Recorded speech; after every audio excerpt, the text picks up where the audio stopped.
القانون اليوم صبح كيتكلم على عمال المنزليات، العاملات المنزليات والعمال المنزليين، بمعنى انه كيأسس لفئه منظمه مقننه. ودخلنا واحد العدد ديال المزايا وديال المكتسبات على المستوى الاجتماعي. اولا عملنا انه بما ان كاين معارضه على 18 عام، قلنا من 16 ل 18 عام ما يمكنش الفتاه تشتغل، بالخصوص الا ما عندهاش الاذن ديال الاب ديالها. قلنا بانه يتعين ان تستفيد هذه العاملات المنزليات والعمال المنزليين عموما من الحقوق ديال الشغل. شنو هي؟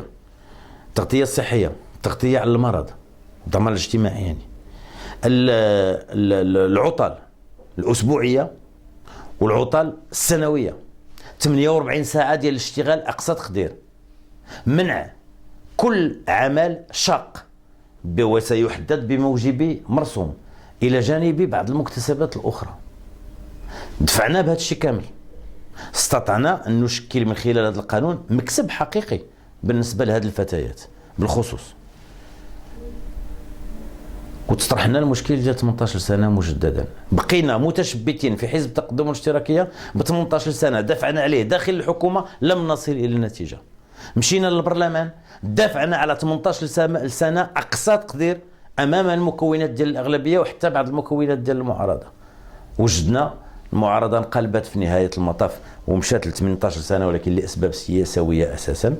وفيما يتعلق بالاطراف ديال الاغلبيه لم نجد دعم لهذا الموضوع ديال 18 سنه، لان البعض اعتبر بانه هذا الشيء كامل كاع ما عندنا ما نديروا به.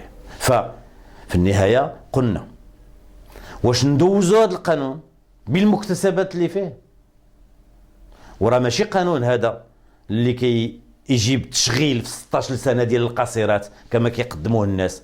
هذا كيتعلق بالعاملات المنزليات والعمال المنزليين، وكيشكل هذه المكاسب اللي تكلمت عليها. واش ندوزوا هذا القانون وقلنا للمكونات ديال الاغلبيه الله يخليكم ما بغيتوش 18 سنه دابا، نديروها من دابا 5 سنين، نديروها فتره انتقاليه في القانون، نديرو من دابا 10 سنين. مع الاسف حتى هذا الاقتراح ترفض، وباقيين كناضلوا الان في افق الجلسه العامه اللي غتكون باش نحاولوا نحصلوا على هذه الفتره الانتقاليه على الاقل. والان مطروح امامنا في حزب التقدم والاشتراكيه سؤال عريض: واش نديروا هذه المكتسبات لهذه العاملات وهذا العمال المنزليين، ولا نخليو الفراغ اللي كاين اليوم والاستغلال والقهر والظلم والعنف والتعنيف ديال هذه الخادمات والاستغلال الجنسي في بعض الأحيان وكثير من الممارسات المسكوت عنها في المجتمع. هذا جدل حقيقي مطروح لنا. قررنا أنه اللهم ندوزوا هذا القانون بهذه الصيغة ديال 16 سنة ونبقاو نناضلوا على 18 مثل ما فعلنا في عدد من القضايا الأخرى، ولا نخليو الفراغ. ضميرنا ملا علينا هذا الشيء، هذا ندافع عن هذا القانون، ونتمنى ان المواطنات والمواطنين والفاعلين في هذا الشيء يمشيوا للعمق ديالو ويشوفوا هذه المكتسبات اللي ذكرتها واللي هي اساسيه بالنسبه لهذه العاملات المنزليات.